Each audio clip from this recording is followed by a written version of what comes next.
EdibleSpirit Hour. Greetings and salutations, dearest ones, dearest, most delicious, delectable, sumptuous beings.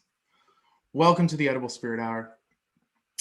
We're here for you every week, live Sundays at 8, bringing you the delicious and the divine. It's a show dedicated to healers and healing, which is pretty fucking cool because, you know, we hope that spending an hour here with us will help to blast out like a cognitive angioplasty, you know, shooting the works of whatever's gummed up your brain or your heart or your body.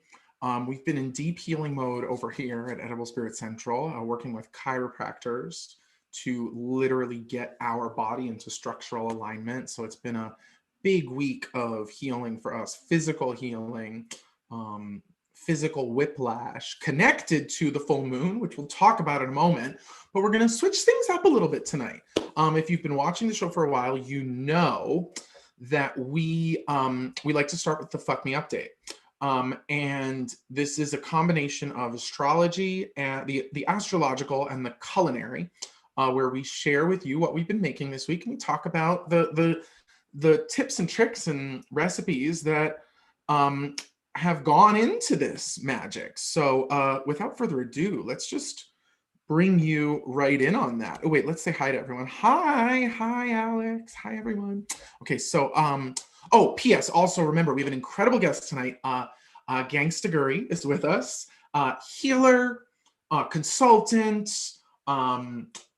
educator, astrologer, so much mojo, so much delicious magic and mojo from this person. So what we're switching up tonight is we're going to start with the culinary, and then we're going to bring in Gigi to discuss the astrological elements of the moment, and then we'll continue with the show as we do every week. But for now, let's get you some snacks. What will we show you first? Well, let's show you the stills first because, you know. So this is, if you follow us on Instagram at Edible Spirit, you know we've been making Pierce Abernathy's pita bread. Very delicious. Little thyme, little yeast, little flour, but it makes some glorious, gorgeous pita, which I thought I have a video of. I'll show you a video of them in a second. But what's cool about this is we made a really yummy dressing with tahini, lemon juice, and this chili oil that we got from a Thai store that's like chili pepper in soy oil, basically, and just mixed all of that with like a tablespoon of water, salt, pepper, and mix it so it's the right consistency. I wanted mine kind of thick. And then I took some baby cucumbers, Persian cucumbers, sliced them into wedges. It's not glamorous. Fried a couple eggs, cut them in half, and put one egg in each half of the pita pocket. Cucumbers on top, raw red onions, because my mom ate raw onion sandwiches when she was pregnant with me. So I eat them like apples, even if they're not Vidalias. And then that tahini, that spicy tahini dressing right on top of them. Glamorous, glorious, delectable, delicious. Welcome to the F Me Update. Okay, and then we also have, we've been making these glorious 40-minute burger buns with glorious organic beef from up here in upstate New York. Some lettuce was on it. We made like a little tomato and onion salad or relish. But then very exciting in the back is roasted beets cut up with some roasted butternut squash kind of mixed in. And then some of that tahini dressing that we threw on top of it to make it like a salad. The next day, we took that whole thing and pureed it with more tahini and chickpeas and ended up making like a delightful pinkish, reddish, fuchsia style hummus. Don't have the pictures for that because it was a spur of the moment thing. We also made these crackers that got eaten so quickly, also by Pierce Abernathy, but crackers that got eaten so quickly, they all disappeared. So we didn't have that. But this was glorious burger with the burger buns. Getting boring, those burger buns. Okay, this was yummy. Dal, yellow lentils, which if you want beans but don't want to soak them, dal are a great thing to cook because you can basically just put them in a pot. They only take like 25, 35 minutes to cook. You want to cook them until they're tender or twice as long as that to get them mushy. Or if you fuck with pressure cookers, go ahead and put it in a pressure cooker. Yellow lentils, can of coconut milk, some ginger, some turmeric, some garlic, probably equal portions of each, maybe a little less turmeric if you don't like that flavor. Coconut milk, salt. Did we put tomatoes? I don't even think there's tomatoes in this. Very simple, right? This is monk food. This is the shit they eat in the ashrams. But next to it is this really yummy, I think my sister got these spices from this place in DC called Spicewalla. I'm pretty sure that's where she got them because she lives down there. But she sent them to me and it was really great. Just took the tofu, sliced it into steaks, sprinkled some of this Spicewalla stuff on side, and convection cooked it for about, I don't know, a while, probably 15 minutes, so 30 to 40 minutes, so longer than you thought, but that's what you needed to do to get the fluids out of it. Oh, that sounds gross, but to get the liquid out of it, to get the tofu spooge out of it. Is that more appetizing? But you know, tofu is problematic if you don't mess with its moisture content, which is why like searing it's really good, or breading it's really good. Did I say breading? Speaking of breading, we're going to show you what we breaded this week. We've been using King Arthur gluten-free flour. What? To make chicken wings. So check this shit out. These feel pretty epic, as do these fellers. With this gochujang barbecue sauce, why not? So, oh, and then I'll also show you these, because these are, and I'll explain about the wings in a second, but I just wanted to show you the sensuality of this pita pocket. Ooh, in boomerang form. Because it's got a real pocket in it, you guys. She's not a bread maker. My mom made me scared of baking. My dad definitely didn't like to bake, but he fantasized about making a stoneware oven before he passed. But so that's a project on my list to do, to make a stoneware oven so I can make delicious bread outside someday. But in the meantime, we make these pita inside, which are cooked in a cast iron skillet. But in terms of, so what I wanted to give you was this King Arthur flour hack. I did it with chicken wings a couple nights ago. You can also do it with chicken thighs, a little bit more fat on the meat of it, so that when you coat the whole thing in seasoned flour, gluten-free flour is usually a combination of rice flour, potato flour, and then starches, sometimes cornstarch, but a lot of people don't put corn in it. So people will use tapioca starch or other kinds of starches. So xanthan gum, which is a stabilizer. So when you get all of these sort of hyper-engineered things in one place and you put it on a chicken wing, which has a lot of fat and juice in it, stick it in the oven. You don't even have to elevate it on a rack. You literally just have to give it time for the juices to come out, come into the crispiness of the gluten-free flour and saturate it. If you were going to do it with something that wasn't meat, because even though we do eat meat, we love, honor, and respect. We source it, we curate it, we flex our privilege when eating meat, so that we can survive for long enough to dismantle the oppressive structures that are industrial farming and all the fucked up shit that it does to people. But in the meantime, sometimes on a Wednesday, you want some chicken wings. So if you're making chicken wings, we suggest try this gluten-free flour, King Arthur gluten-free flour, instead of just the regular flour, because something about the non-flourness of it all actually ends up making it better for breading, it would seem, than when I've tried to do the same thing with just regular flour, because it's like, it ends up getting gloopy when it's regular flour. And when I made the chicken thighs last night, I accidentally did it with gluten-free pancake mix. Even though it had like a little bit of a maple taste to it, or vanilla taste, or something sweet to it, it still worked because it tasted kind of like fried chicken, like regular fried chicken. Anyway, the gochujang sauce was Korean ketchup, gochujang, right? Spicy ketchup, sesame oil, sugar, a lot of sugar, more than you think, and a lot of sesame oil. That would be enough, those three things together.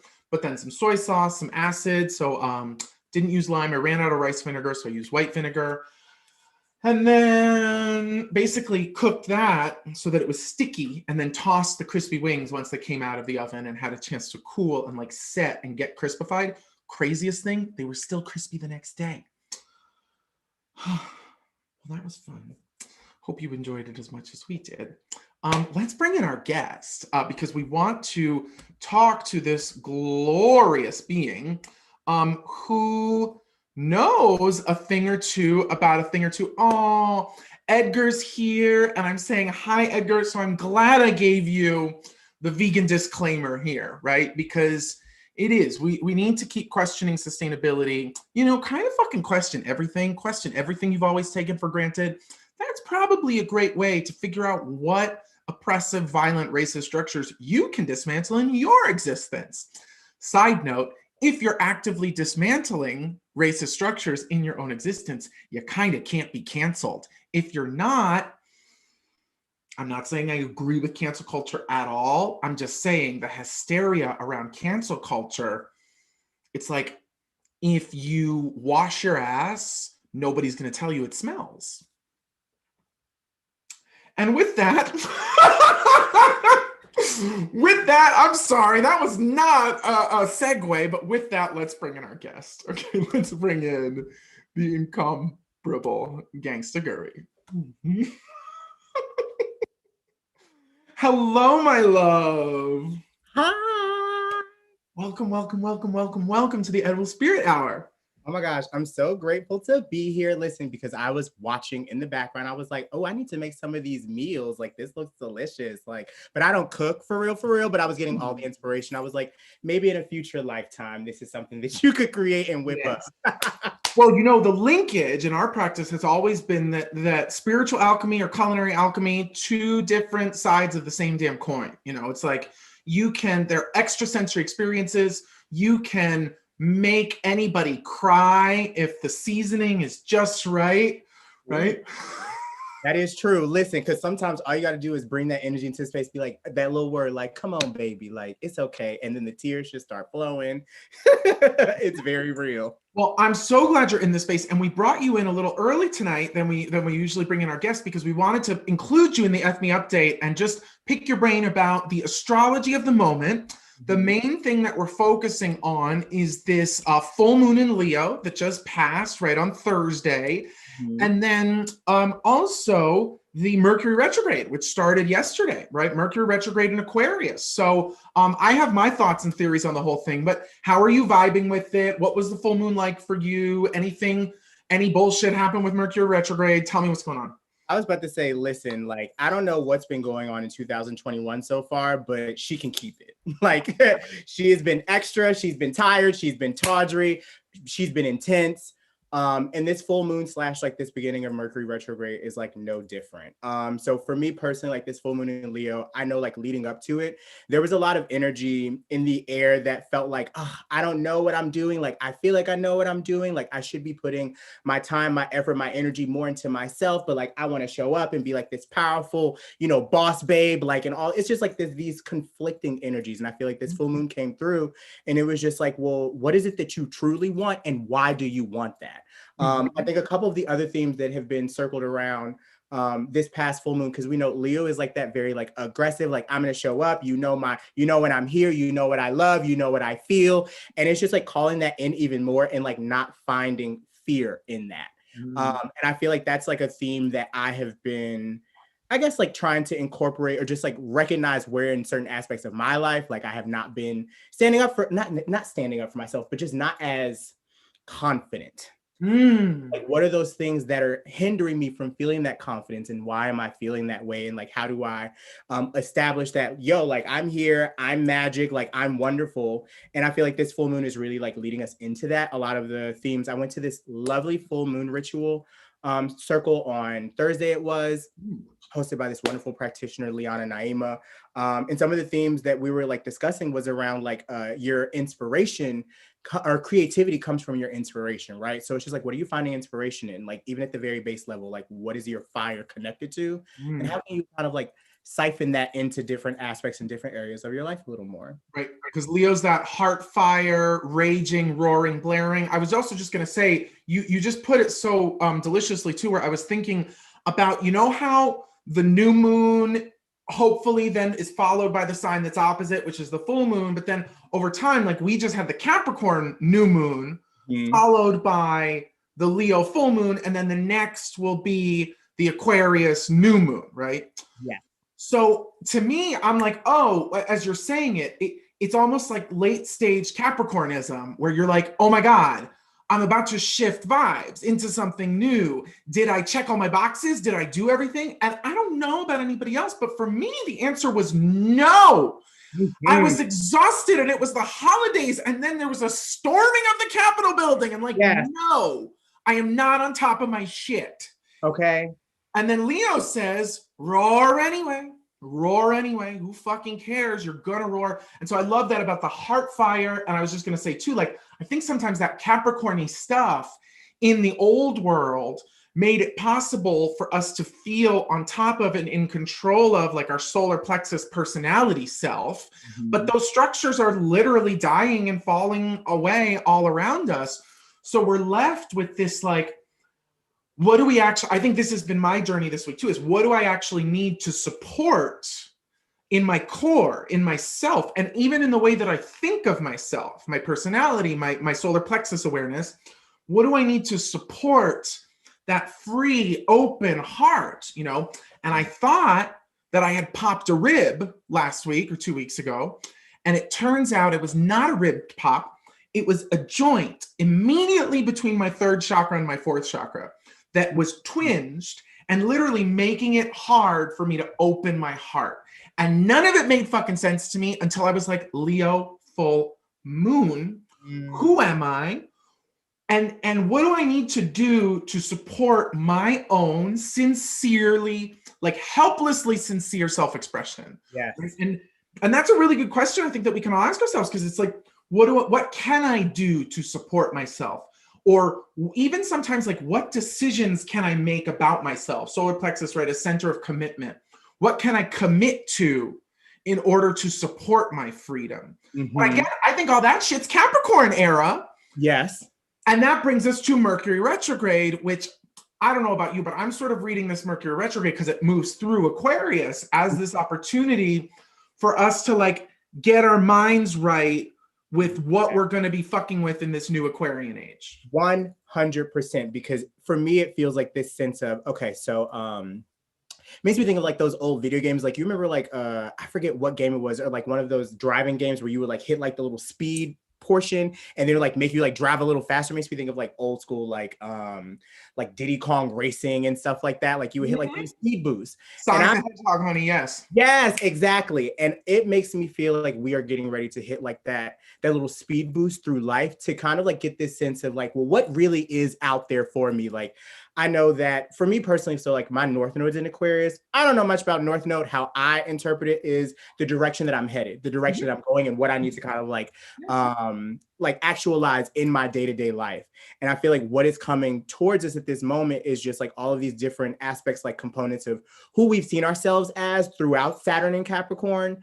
And now it's like, does this still apply as you are in this midst of being in Saturn and Aquarius? And what are some of the old outdated structures that don't fit in this new era, in this new epoch, in this new like timeline? And that's what the whole month of January has kind of like been forcing us to do, to reassess. What are the things that I was doing last year that felt so in alignment, felt so connected to who I was, felt so like, oh, like this is it. And then all of a sudden this month was like, am I putting too much out there in a direction that doesn't necessarily feel like where I should be going? Like, is it time for me to make a pivot? And is this small pivot the pivot that needs to happen in order to get me in that line and get me in line so that way I can go forward the way that I see myself, you know, going? Beautiful.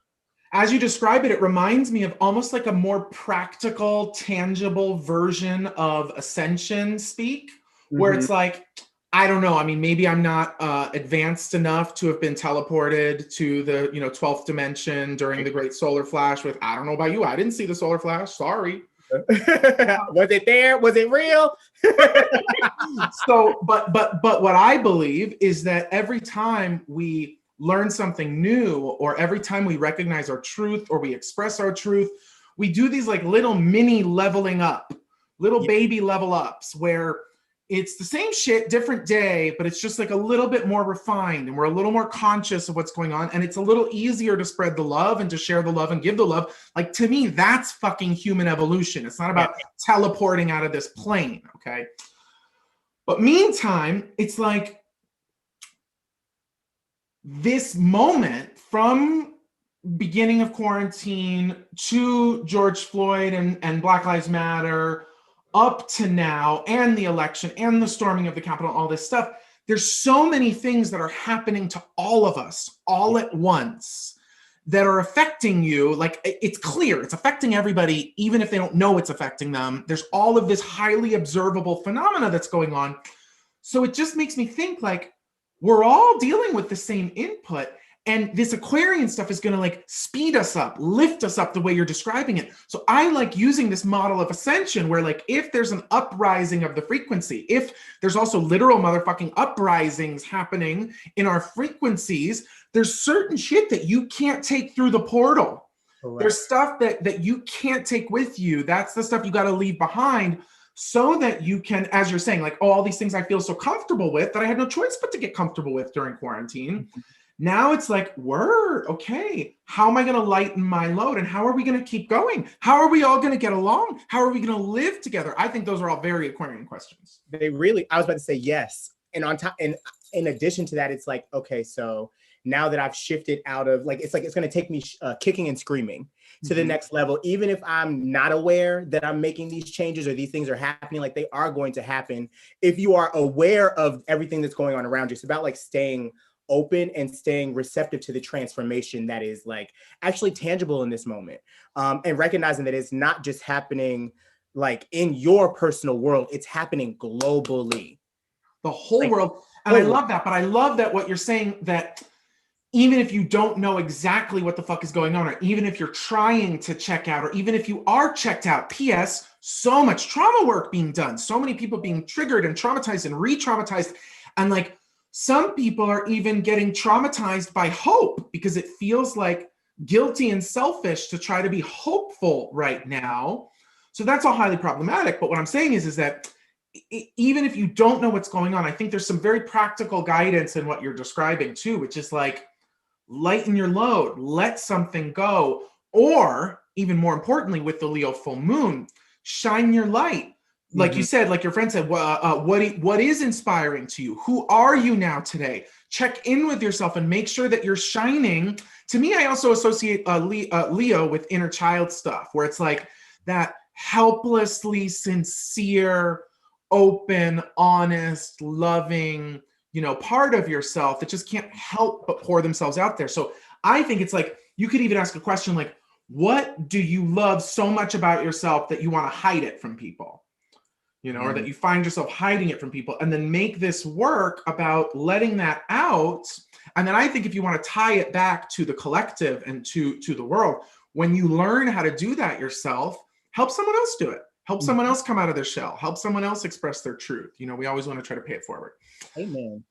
Blessings. Well, that was fun. I'm like, listen, I'm loving, this is a perfect example of Mercury retrograde, like in the I guess the affirmative for the positive.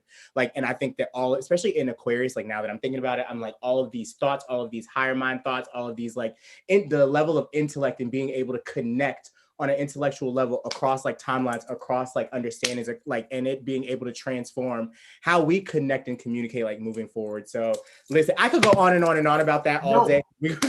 I live. No, so what I want to just let everybody remember is that we're dealing with it from the 30th of January until about February 20th, which is about the same time that the sun is in Aquarius as well, right? So it's just so much Aquarian energy. So take whatever feels right to you guys from all this conversation about the Aquarian stuff, and just, use it to think like, what if I'm speeding ahead?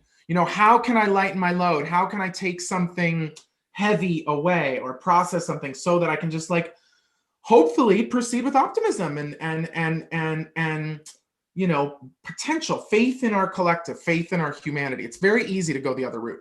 Okay, but I need to ask you some questions. So that is our FME update. Very fun to have you in on this. But now I want to talk to you a little bit about, we call this portion of our show, How Are You Healing? In which we just get a little bit to the bottom. What I actually want to ask you first is, what are you offering the children these days? What services are you excited about? What shape is your healing practice taking at this moment? So I would like to say that I feel like my healing practice has like evolved so much over the last like couple of years, especially over the years that I've been doing it, like in the public eye or just like doing it for others. Because I would say this is still like the beginning phases for me, quote unquote, like first couple of years or what have you. But these days, what I look at, because I've always thought about like, well, what is it about healing or what is it about your own growth that even inspires you to want to continue to share? So like these days, I really just kind of like move on the spirit. I've been doing like some weeks, I'll be like, okay, like this is the weekend watch out. Like, you know, as we're getting ready for the weekend, like what do we need to kind of like establish for ourselves to like take into the next week?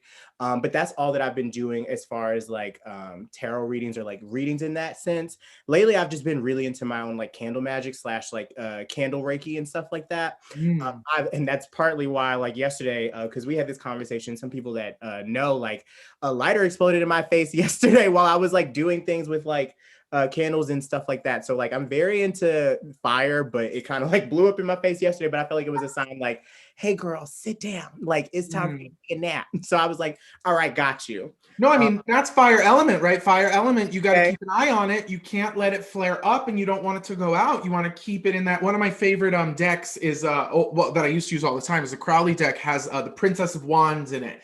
It's great because there's this little hearth and she's not raging and flaming and she's not letting it die out. She's just tending those embers. So I think whenever we fuck with the elements, it's like, cool, what's the balanced expression of this? Because you don't want to be too emotive and watery, but you also don't want to be, you know, not flowy enough and rigid. So you always want to find a balance of those elements. So I love that. Wait, but I want to know about these updates. So are you putting these updates primarily on Instagram? Or are they on your YouTube channel? Or where can the children connect? So people can always connect with me through Patreon. I like to update things as consistently as possible for Patreon like users and stuff like that. When the spirit moves, whenever something kind of like is like, okay, this is Patreon, this is Instagram, I'll post things to Instagram like ever so often. There was a time where I was like doing it every day because I literally had nothing else going on. Right. And like life has changed so much. Like it's changed so much. So I'm like, whenever I can connect with people and like drop something that's like been on my spirit, because I always look at the work that I do, it comes from the inspiration and the lessons that I'm learning. Sure. So it's like in the midst of those lessons, I'm like, how can I kind of like turn this outward to be able to share it with others? So I would just say you can find me on Instagram, you can find me on Patreon. And those are like the main places that I'm updating these days. I've been very like, in my own so you're not on the books right now. You're not doing readings actively right now. Oh, I'm so lucky. I can't believe you're here. Okay, so that's really good. So this gives me life because I know of you as an astrologer and as a card reader. And I saw on your website, I saw you giving readings with a deck that's the Tarot of the Orishas, which is a deck that I have because my whole spiritual journey started in Cuba in earnest. No way. So did mine. Way back in 2013. It's a very long story short. I was a doctoral student for Hispanic languages and literatures. My like thesis was on like based like homosexuality and Afro-Latinidad in the Spanish speaking Caribbean. So my first year in my PhD program, I traveled to Cuba. Had like some really, really like crazy experiences there. Had some really like, Scorpio traumatic shit, whatever.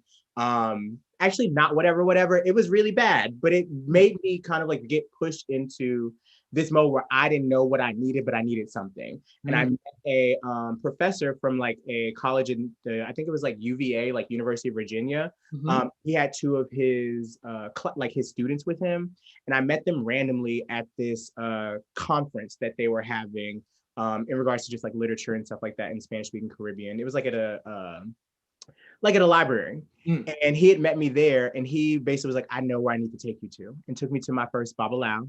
So that was my first Baba like in Cuba, like didn't know anything about it, had another experience with it like after the fact. It like changed my life. So like now, because that was like 8 years ago at this point almost, and being able to look back on some of the things that I didn't even recognize, the universe, you know what I'm saying, the spirit guides God was preparing me for. It's like, okay, wow, now this is starting to make sense as to why this appeared in your life when it did. So 100. So wait, I'm also a Scorpio. I don't know if you knew this. And also I directed in like 2013 a play called Mariquitas in the US, I mean in New York City, which was all about queers in Cuba and Mariela Castro and all of the how weird, interesting it is that in this place where homosexuality is technically illegal, they also, Mariela Castro passed laws that pay for gender affirmation surgeries. Wow. The state, the communist fucking state, Mm-hmm. pays for your top or bottom surgery in Cuba, right? Wow. And so it was this. So we did a play about it. Anyway, I'm just gagging about this. So then this is what I want to know is how do you so that's really good. So how do you identify as a healer? Like, because what I don't want to project onto you is a channel, but like I hear you talk, I feel your flow, and I'm like, I think that's a question that I'm always trying to answer for myself. And I never, like, it's like some days I feel like, oh, like you're this root worker, you're like a quote unquote like a conjurer, but then I'm like, you don't know everything about herbs, you don't know everything about roots, you don't know everything about the earth. There's some days where I'm very like tapped into, so like I started observing Ramadan like a couple of years ago, it just felt right. And like chanting like my what is it called, like the duas, like reading the duas, so like the different like verses of the Bible, just to like, or of the Quran, to basically like ground my energy, ground myself. So like incorporating things from all different aspects of life, like is literally like where I find that connection. Truth is truth, right? Truth is truth. And it's interesting too. I love this because I've asked other guests on the show too, where is the line between studying and embracing and learning from other people's cultures, and where's the line between that and appropriation? Like, and what I've experienced in my own life is that I've encountered a lot of people that I've worked with. I was raised Greek Orthodox and my dad was Catholic, so like 2 days of Catholicism will do something to your brain cells, but like I basically had to make peace with my God and my spirits and my energies and my Jesus. And once I started doing that work and started seeing visions of cosmic Christ and Mary, Queen of Heaven and all this stuff, it made it possible for me doing that healing work to then hold space for someone else who maybe thinks that they should be dead because they're queer, or because they're hearing voices, or because they're talking to the spirits, or hearing the voice of God. Brandon Neefel, who came on the show ages ago, was like, no, honey, I don't fuck with spirit guides. I just go to the Holy Spirit. And it was a really cool conversation because their Christian upbringing caused a lot of problems and trauma in their life. So I just think this is part of our healing process, is to sort of reconsecrate the various practices in the name of showing up and being present and transmuting and doing this kind of larger, more mystical work. So I just love that you, and then the other thing I was gonna ask you, so have you taken any vows? Do you have fidelity to any lineage? Can you share any of that with me, or no? I do not have any vows to any lineage specifically. Like I'm literally like a free bird. Like I think that myself, I'm just the type of person like, ooh, I like that. Ooh, let me touch that. Ooh, let me touch that. Ooh, let me taste this. And I just see what fits and see what works. And I feel like I incorporate what feels appropriate. And sometimes it doesn't make sense. Like I love that question regarding like appropriation, and just like appreciation is what I think of it as. And I think that it's this moment of like, well, this works for me in my own personal walk, and my walk is going to look different than somebody else's, especially like I think growing up as a queer, like Black man in the South, and having that fire, hail, and brimstone like being thrown at you, it was like, well, what does accept me and what feels appropriate? And it feels like my brush with the Orisha and my brush with like Lukumi and Santeria and stuff like that, like years ago, is what opened the door for me to be able to explore and figure out like, oh, crystals work on these days, but they don't work on these days for you.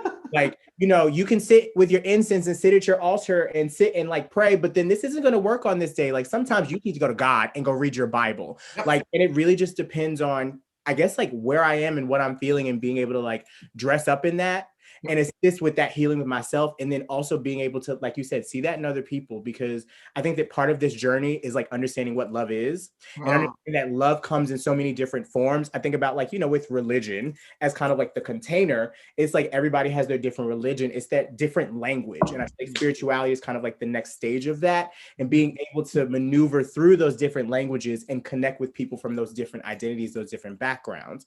And go ahead. No, you go ahead. Okay, so I think that like for me, it's been more of all of these things have helped me to like find myself again, even in the midst of me sitting in front of you, finding myself in this iteration of me.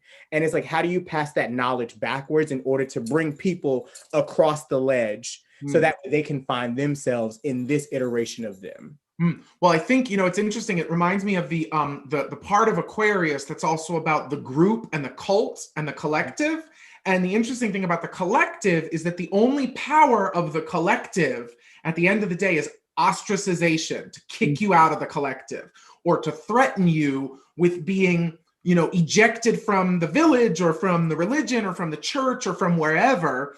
And it was interesting because I think I went to a bunch of monasteries in Greece in order to sit and confess my sins to this priest who was sitting there. And I told him, I said, I hear the voice of Mother Mary. What does it mean? I said, I love me some dick. What does it mean? Does it jibe?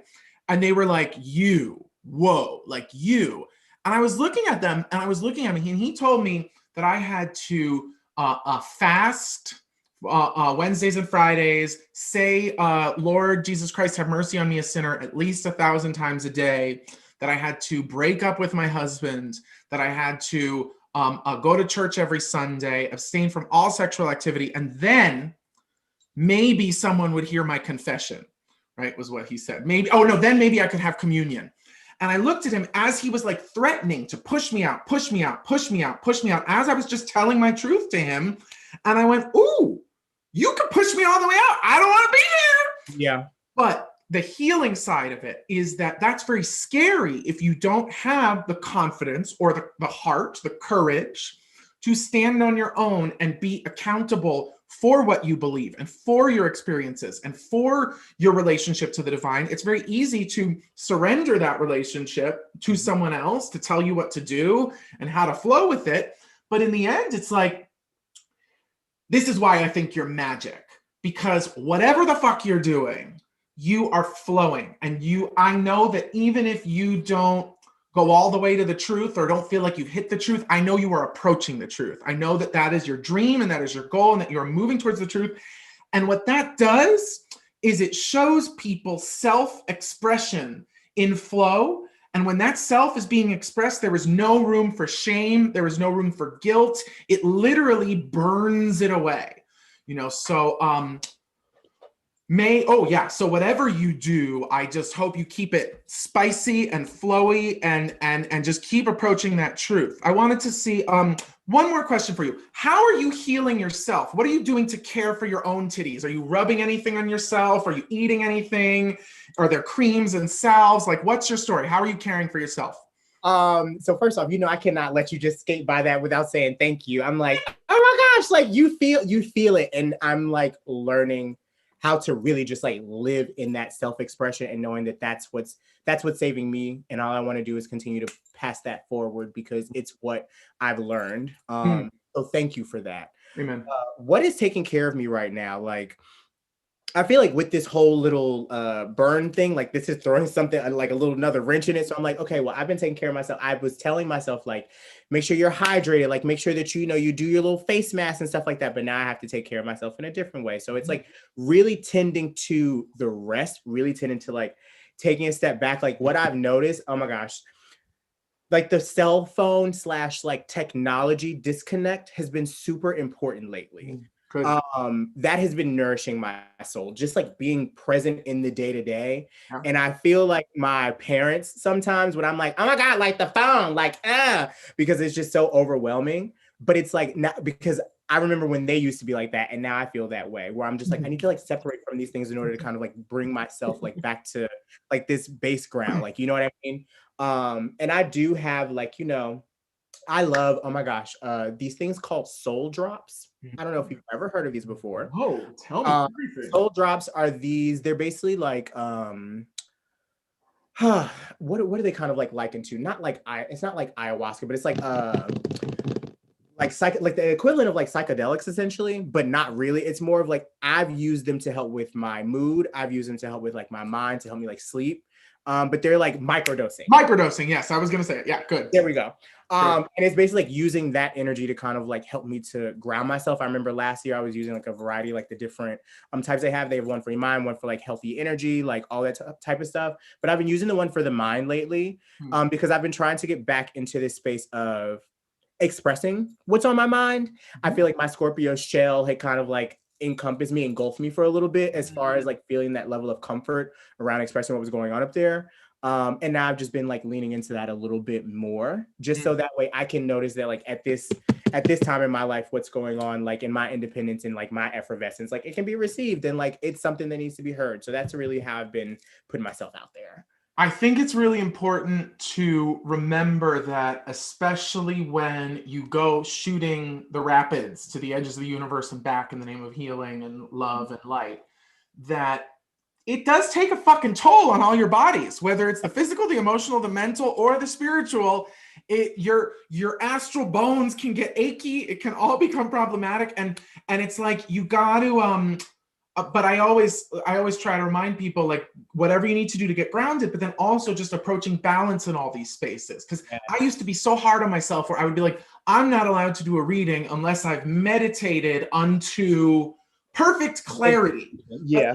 As a mopey, self-critical Scorpio back in the day, all the time, I'd be like, I have the clarity, or maybe you're a little bitch. Right? And then I'm like, oh, now I can't do the reading, but it's really like, you gotta. I feel that, which is why, like, when you were mentioning earlier, I'm like, I take breaks when it comes to like the external work, because it's like, okay, like you've done this period of time where you are basically like using your energy, using your spirit to help uplift others, and you don't recognize that is still work, and that takes a toll on your body.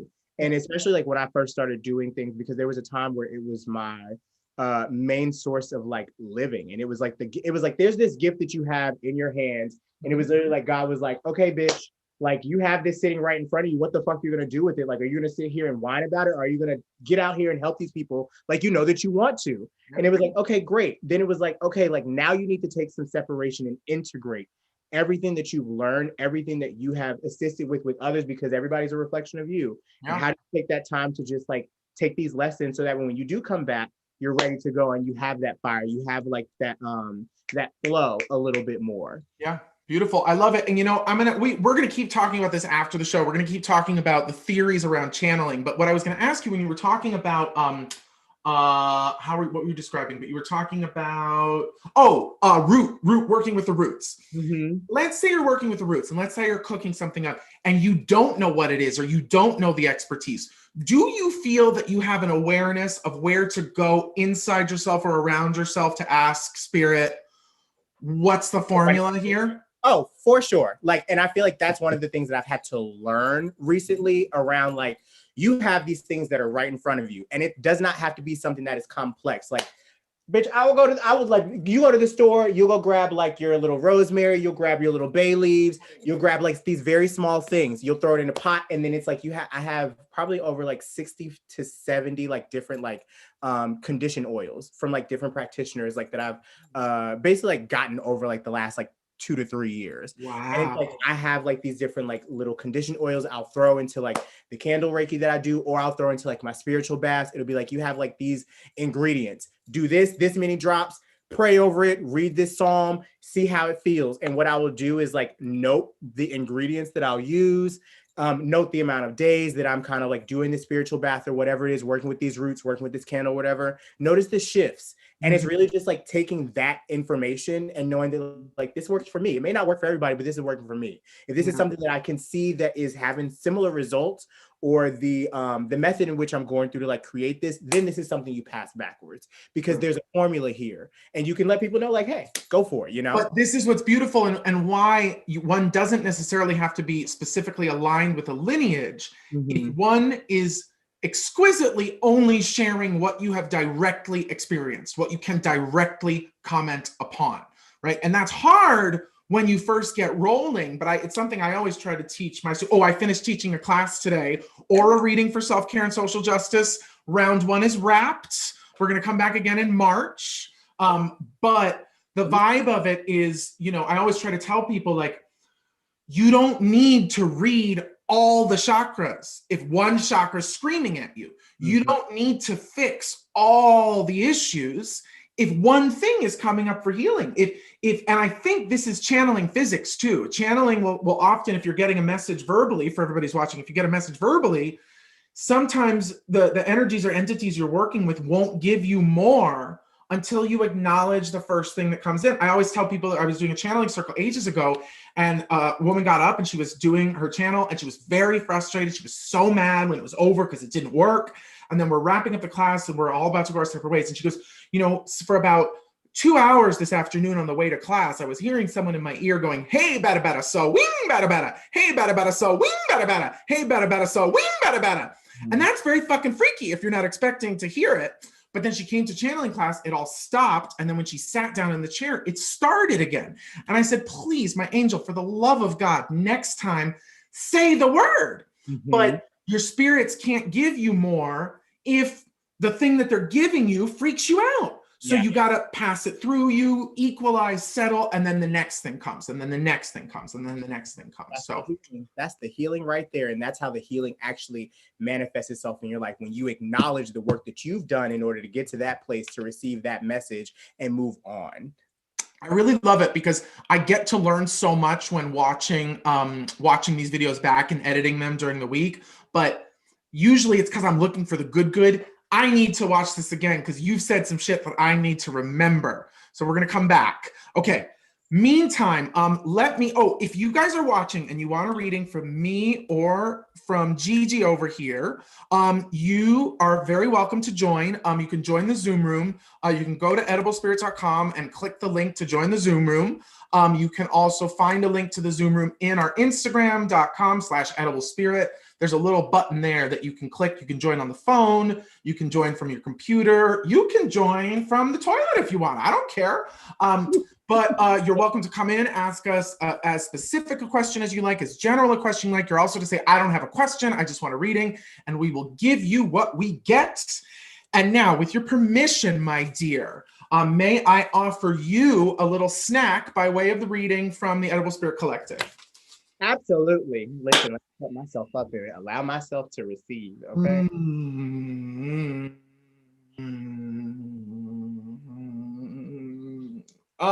If you were a snack, you, my love, would be all the butters, and specifically, I'm seeing the butters happening in a really interesting way. I asked you about the creams too, so let me just make sure I'm not projecting. No, I'm not projecting this. About all the butters, okay, all the salves, but specifically the butters. Give yourself what you know is good for you, right? If you have a dry elbow, you don't put rubbing alcohol on it, right? You lubricate it. So I think the thing that this is about is just to remember that, like, you need, and this may even be in your diet too, you need fats, you need brain food, you need butter, you need creme, you need these things that it's specific. It's not that it's just to give you comfort. It's actually to nourish you with essential nutrients, hormones, if we're talking. Oh, P.S. The trajectory that I saw it with was from your right titty, like kind of in the chicken cutlet area, all the way across, and then it starts to loop down. So it goes kind of below the heart. So this is not necessarily about the heart that we're talking about here. This is about what you give. This is, oh, wait a minute. Do you fuck with the cosmic mother? Because I think I might be getting a cosmic mother read here, okay?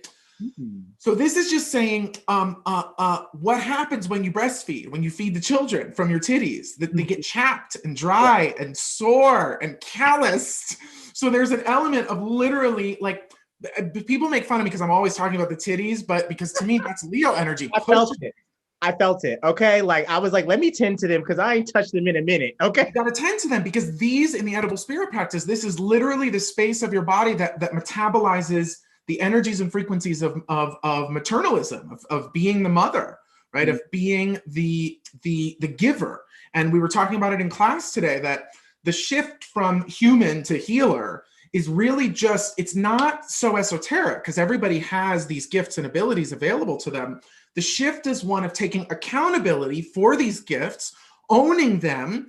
And we like to say that it's the journey from the two-directional heart to the one directional high heart. The Egyptians fucked with this frequency where it's like, it's no longer about giving and receiving. It's about how am I going to give without my titties drying up, right? Because if you exhaust yourself, you don't have any more milk to give, right? So, and that happens all the time.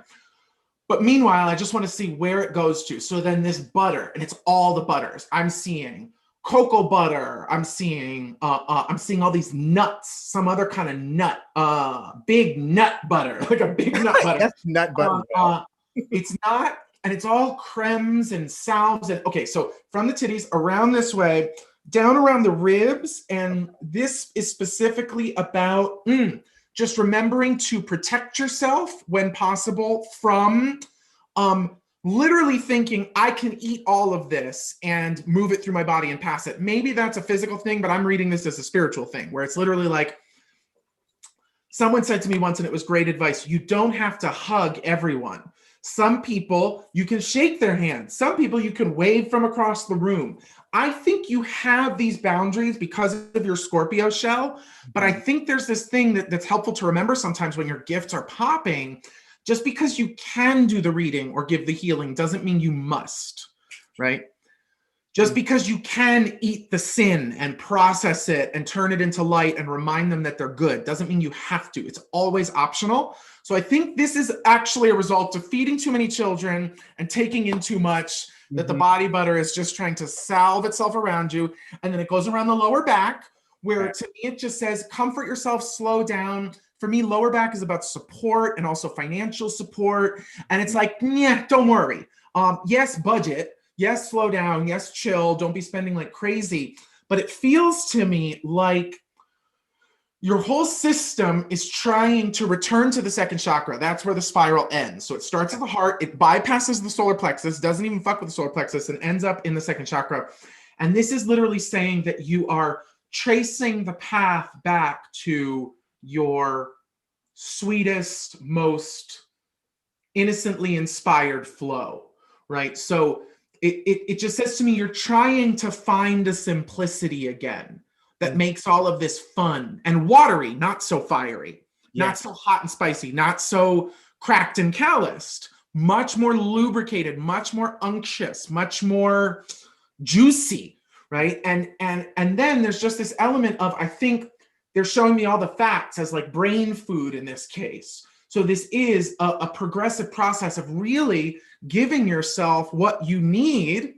Blessings. They're just talking to us about the next couple weeks. All of this changes after the Aquarius new moon. Amen. Listen, and my heart just like, it was like a little, like sometimes like a little pin, like a little, it was like that. So it very much felt like you hit it right on the heart. We're not even right on the head, right on the heart. When you said butter, the first thing I thought of was like, because I think of myself as like an old granny on the inside. Like I have like the internal like flow of like a 55, well not 55, more like 75-year-old woman sometimes. And I was just like, I have been, I'm like, I don't know if you ever watched Big Brother. It was Celebrity Big Brother. And Keisha Knight Pulley was like, she was like, my breast milk has started to deplete. And that's what it feels like. Like my breast milk has depleted and it needs to just sit and like percolate itself back up. So that way I can send it to that second chakra. Like I've been asking, especially with like the Leo full moon, to really get back in connection with my sexuality and the expression. So this is like perfect. And what I love about that is that I think what you want to do is almost like approach your sexuality afresh and new, and like really let yourself re-explore yourself. We're talking like hand mirrors and shit. You know what I mean? Like you want to go like 70s, joy of sex vibes, re-encountering yourself for the first time, right? Yes. All of that stuff, because it sort of says like, I think this happens with fiery people and with Scorpios that hurt on the inside, right? We activate, we're the fieriest of the water signs. We propel ourselves forward. And then all of a sudden it's like, oh my God, I've gotten so far away from my center with the best of intentions. But now, like you keep saying so beautifully, we get to go backwards. We get to go in reverse. We get to pay it, we get to backtrack and figure out what happened and then distill the medicine from that. So thank you for this. Thank you to all of the guides and all the spirits. Oh, and they do want me to tell you one more thing, that this is what's interesting. And just to remember that wherever your sources come from, right? Wherever you get your information, you understand the flow. And they're wanting me to just remind you and the guests how this flow works, which is that I'm Mikey. I do my best to keep up with the juice of the spirits and guides and energies and entities that are around me. When I'm working with them, I feel more like them than I do like Mikey. Mm-hmm. And why I think this is interesting is it's because there's an identificatory process. Who am I in this work? Who am I when I'm in session, when I'm in trance, when I'm in flow?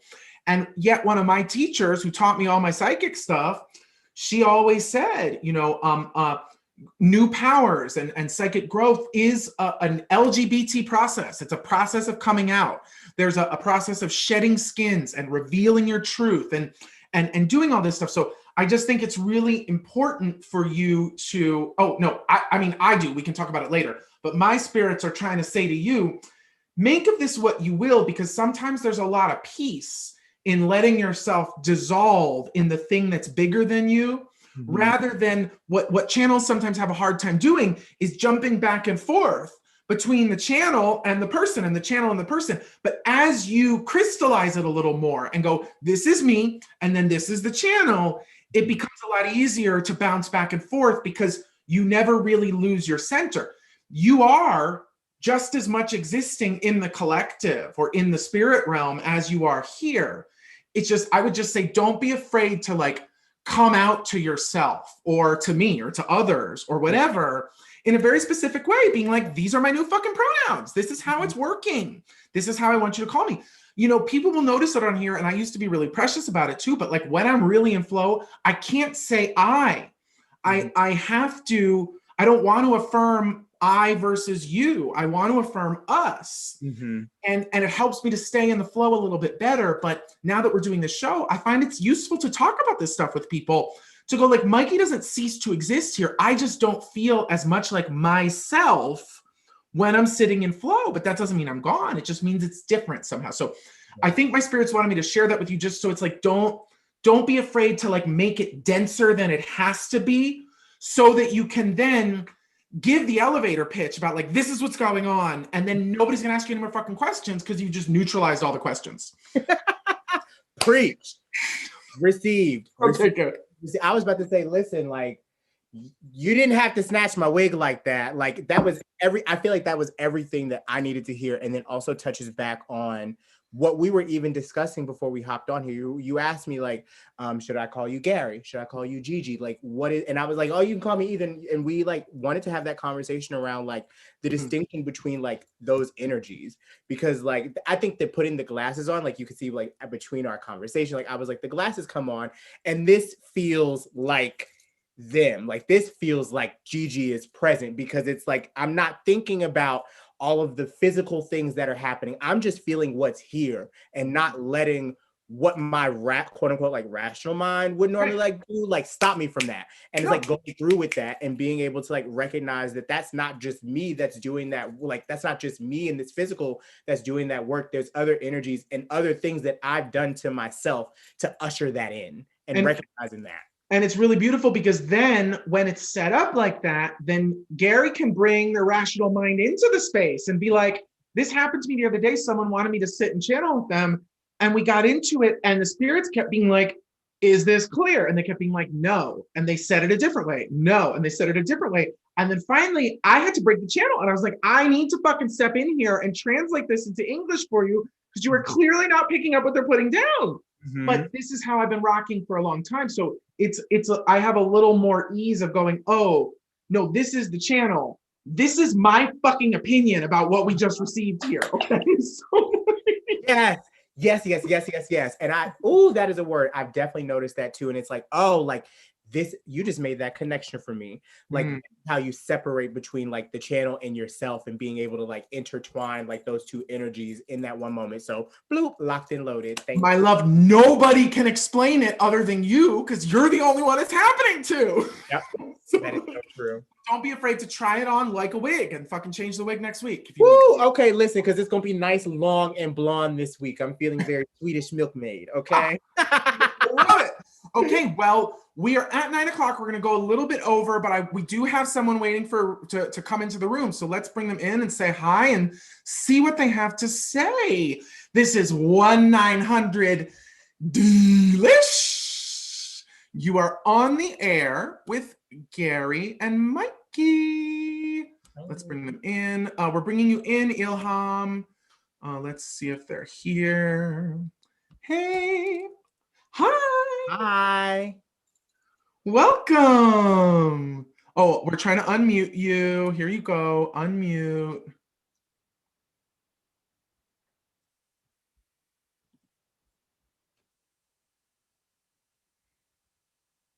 Brilliant.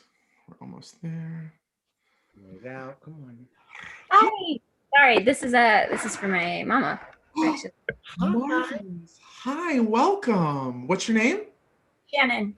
Hi, Shannon. Welcome. Welcome, welcome, welcome. So lovely to have you. Welcome to the Edible Spirit Hour. Thank you. It's been great. Thank you. Do you have any questions, or is there anything that you want to find out about today, or how we doing? Yeah, I just like to know what's going on. What's going on? Okay, well, Miss Gary, if you can jump in there, you go ahead.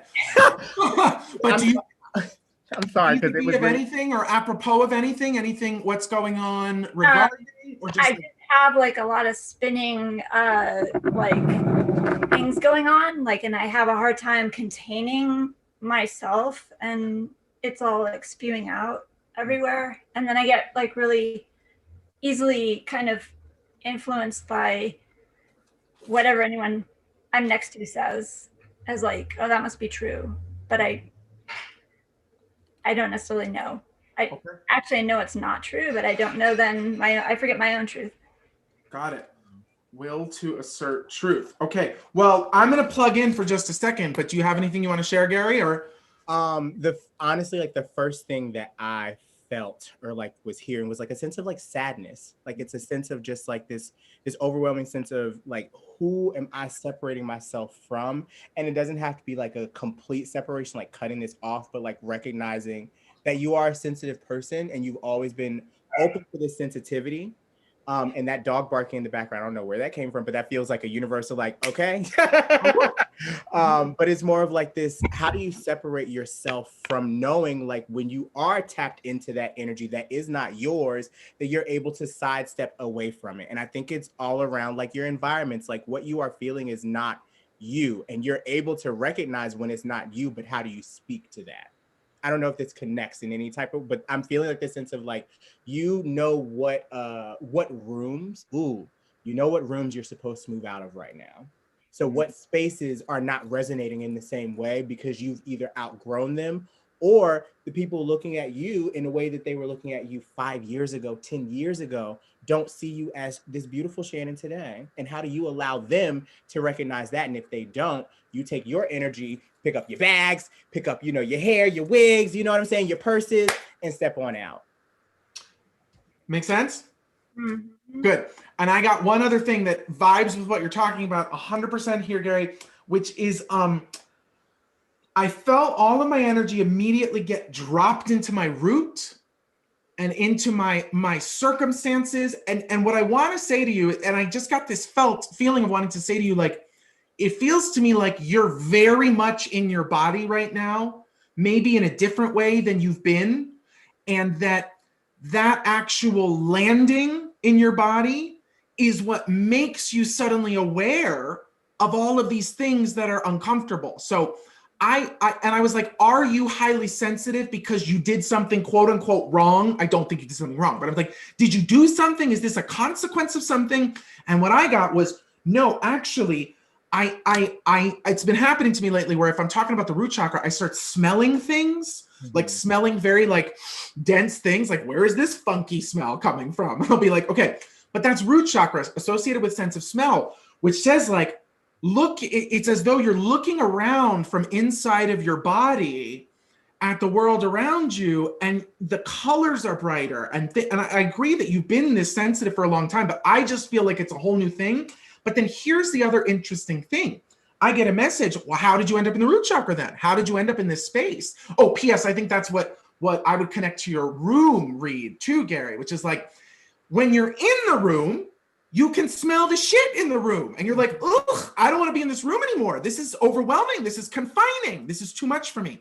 But if you're floating outside, that's an out-of-body experience or detachment, right? Where you're almost propelled out of your body because you don't want to be safe in that space, or you don't want to be in that space because it feels scary and confining. But then when I ask my spirits, well, what's going on here? They're saying actually that you ended up in your body in a good grounded place as a result of trauma, as a result of having no choice but to stay home. Well, that could also just be a quarantine read, right? That now that you're, that's the channel, ladies and gentlemen. That's the channel, because I did not mean to say that. So, but I do think this is something that all of us have been doing. When you take away all of the social structures that we're so used to plugging into, we're literally left to stew in ourselves. And then all of a sudden, over time, you face a few things, and then it's like safe to come home. And then you get home and you're in your body and you're like, I smell dookie. Mm-hmm. Well, this is not fun. I'm in my body. But so what I was just going to say is working with the root chakra and working with protection, I think would behoove you tremendously. Visualizations of diamond hard spheres that are perfectly clear. Were you going to go there? I was literally about to go there because I was about to make a Sailor Moon reference. I don't know if you guys have ever seen Sailor Moon, but like when she transforms, there's like a little brooch that's in the middle of her chest. And it kind of just like allows all of her delicious like outfit to like encompass and engulf her. And I think that that's what it is that you need to tap into. It's like more of like, okay, my crystal heart, my bright shining heart, I can tap into this energy whenever I need to. And I think it's just literally like a tap, tap, tap. And then you're just like, okay, like, is this me or is this somebody else? And really just like feel your way through that and use that power to kind of like suss out what fits and what doesn't. Yep. And when you do psychic protection exercises, that's the only way you can tell that your space is clear. And one of my teachers taught me a great thing where if you're getting a read of something, if this is not mine, spirit, please take it away. If this is a message that I meant to deliver to someone, please bring it back. Okay, so then that helps you to understand, is this coming to me so because someone needs to hear this, right? Or is this just coming to me because I'm sensitive and not protected, right? And so if you do the protection of yourself, this is going to be the last thing I'll say to you is, I always tell my students, if you want to develop your gifts, learn how to turn them off, okay? So I think, you are most likely a highly sensitive person. You're most likely messing with some strong empathic tendencies, maybe some clairsentience, where you pick up on what other people are feeling in their bodies. But either way, if your gift is overwhelming for you, you're not going to be able to use your gift, and it's not going to make your life or anybody's life better. So practicing turning it off by protecting yourself and clearing your space will then, as Gary's saying, when it's time to open up for shop, you can protect yourself in order to dive into something mystical with someone, as opposed to just protecting yourself when you realize it's too late. Do you see what I'm saying? But even if you realize it's too late, throw that shield around you, because then it gives you an inside and an outside. And then you have a space to clear. Then you can go, whatever is inside of this space that is not mine, guides and guardians and ancestors and teachers, take it the fuck away. Get it out of my space, right? And then you're clear. And you get to create what that shield looks like. This isn't something where it's like, oh, it has to be like this specific way of me like calling this energy in. You know exactly what you say for yourself to like affirm yourself, to bring your energy up. And I want you to think about it in the same capacity with this. Like before I walk up into here, like I can snap 2 times, clap, and then I'm like, okay, like my energy field is on. And it's just like reimagining that for yourself as you're going through basically like your daily walk. Mm-hmm. And yes, that's it. That's it. Does that all make sense, my love? Totally. Thank you so much. You're so welcome. Yes. Love you, love you, love you. Thank you. Thank you, angels. We'll see you soon. All right. Well, we are basically at our time. So I want to just check in with you about just something. Well, you know what? Because I want to find this out. What is your greatest culinary memory? What's like your favorite food or your favorite snack or something that was super special or something that was deeply meaningful, something that really made you feel alive and connected in your past? Just at any point in my past? Any point, my love, anything. We just want to share a flavor. Oh, okay. This came up. Biscuits. Like I felt like biscuits and coffee, like with like grandma, like first thing in the morning. Like I remember that when I was younger. That was Where something did that, like where do. did you grow up? Where was it? Where did this happen? So I was raised in Stone Mountain, Georgia. Well, Conyers, Georgia is like my hometown. But like when I first moved to Georgia when I was like younger, that was a city that we stayed in. So I'm a Southern boy, like through and Amazing. through. So was there I had biscuits in Tennessee once that were served with sorghum. Was there sorghum with these biscuits? There was no sorghum. I was about to say it was just you had honey, you had like a homemade jam, like nice strawberry. That's kind of like what came to, and I was like, oh, like the fluffiness and like the coffee also, because like I'm very much like I grew up like my grandma will always be like coffee would be what I say when I was like 3 years old. So I just smelled like the overwhelming smell of like coffee beans and Really that important. moment of just like waking up first thing in the morning and getting that first communion. Brilliant. I love it. Yes, it's the bread and the life, my love. Yeah. So what I want to know here finally is we'll just finish with our last little bit. We call this moment yumminess, and this is about today. So what is something in your experience now? It can be food, it can be something else, but something now that is of the earthly plane that is making you feel divine and transcendental and cosmic and all of that. I was like, can I say marijuana? Is that because that does come from here? Absolutely. Absolutely. Okay. I was like, because listen, that has gotten me to where I needed to be for the day and be like, okay, sister girl, like you are here, like you are fine. And I've noticed how helpful it has been for the creative process recently. And just being able to allow me this space to like center in on my writing and just like journaling. Like I felt like I was like, I can't talk to nobody, but you can talk to this journal. So that's what I've been trying to like center it in. So the Mary Jane has been helping. I think that's wonderful. It can help sometimes with softening the rigidity around the channel. But I always read from my own past and practice, it helps. It's hard for me to channel. I can't do a reading or I can't channel if I've smoked weed because there's not enough Mikey present to be able to check my work. You know what I'm saying? I lose a little bit of the agency to say, because sometimes I'll say to someone, that's a hypothetical, that's not a read. But sometimes I'll be like, oh, I didn't say that. That's a read. That's not for me.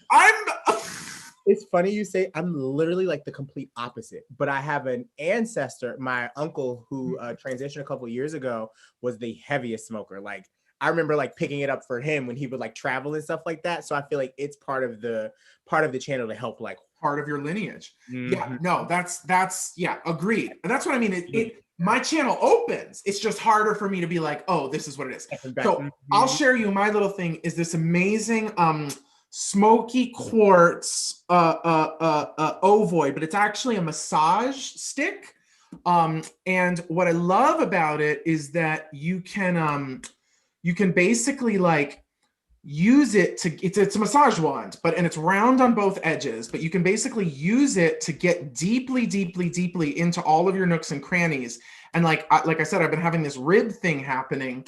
So I was using it to get into my ribs, but you can also like get into the corners of your neck. And there's like one space where if you put it in your neck, you can apply this pressure and like turn your head, and it actually like gets deeply into those joints and massages it all up. So I love it because theoretically smoky quartz is also sucking out any negative energy that I don't need in those joints and muscles. But I've been using it on my foot lately, and like even just in your hand, these things that if you're on keyboards and stuff a lot, it's like you don't necessarily think to massage your hand, but if you have a thing that you can get aggressive with, it can help to release and make it easier to let this love flow. Okay. Listen, I need to go grab my smoky quartz and use that in the meantime to help move some of that energy around. That sounds great. That's great. Perfect. Well, thank you infinitely for being here, for joining us tonight. It's been a real pleasure having you. And oh, it's been an honor. Thank you so much again, Mikey, for this opportunity and like reaching out and being able to connect with your community. And like, I feel like I've learned so many things this evening to like take into the month of February, because I'm ready for January to be over. Like I'm so ready for January 2021 to be over. But I just feel super inspired, and thank you for like creating this space and like holding this space with me this evening.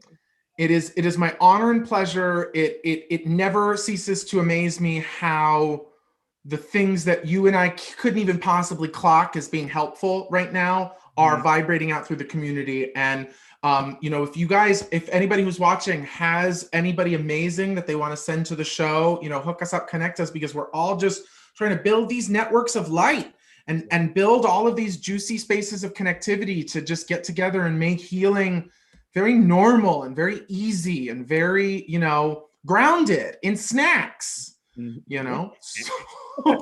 Snacks and meals. Come on now. Meanwhile, everybody, I will be posting links to Gary's stuff, to their business and to their existence and to cute little clips. And then you'll be seeing some clips from the show as we move throughout the week. Remember that Edible Spirit is available for private sessions and group sessions if you like. And we will be back next week, 8 p.m. Eastern Time, for the Edible Spirit Hour, live every Sunday at 8. Thank you all so much for being here. We'll see you next time. The Edible Spirit.